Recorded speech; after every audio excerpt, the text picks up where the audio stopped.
Hi hello friends, ఎలా ఉన్నారు? అందరూ బాగున్నారా? మేము రీసెంట్గా 3 months ఓల్డ్ బేబీతో ఫ్లైట్ జర్నీ అయితే చేసాము. ఆ ఫ్లైట్ జర్నీ బేబీ కంఫర్టబుల్గా ఫీల్ అవ్వడానికి మేము ఏమేమి ప్రికాషన్స్ తీసుకున్నాము, ఇంకా బేబీని ఎలా హ్యాండిల్ చేసాము అన్నది ఈ వీడియోలో మీకు కూడా చూపిస్తాను.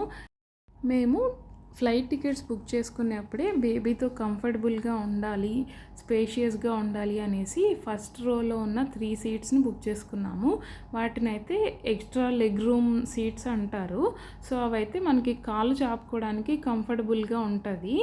ఈ ఫస్ట్ రోలో ఉన్న సీట్స్కి వెనకాల ఉన్న సీట్స్కి డిఫరెన్స్ ఏంటి అంటే, ఈ ఫస్ట్ రోలో ఉన్న సీట్స్కి ముందు కాళ్ళు చాపుకోవడానికి ఖాళీ ఉంటుంది, ఇంకా వాటి ముందు ఇంకా వేరే సీట్స్ ఏమీ ఉండవు.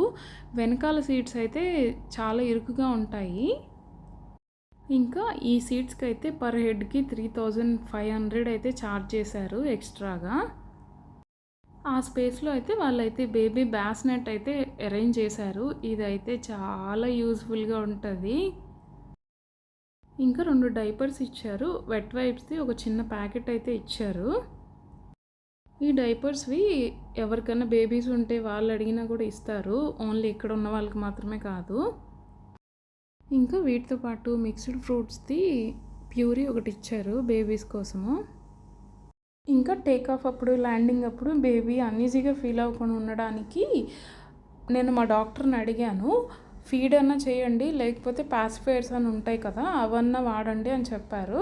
సో అవి వాడడం వల్ల బేబీ గుటక వేసినప్పుడు అన్ఈజీగా ఉండకుండా ఉంటుంది చెవులో అని చెప్పారు. నేనైతే బేబీకి ఫీడ్ చేస్తూ ఉన్నాను.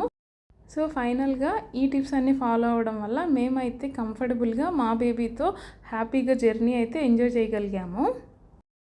ఈ వీడియో మీకు కనుక యూస్ఫుల్గా అనిపిస్తే ఈ వీడియోకి ఒక లైక్ చేసి నా ఛానల్ని సబ్స్క్రైబ్ చేసుకుని నాకు సపోర్ట్ చేయడం మాత్రం మర్చిపోకండి. అయ్యయ్యో మాటల్లో పడి మర్చిపోయాను, ఎయిర్పోర్ట్ కూడా వచ్చేసింది, దిగేసేయాలి. ఉంటా, మరి ఇంకో వీడియోలో కలుస్తాను. Bye bye.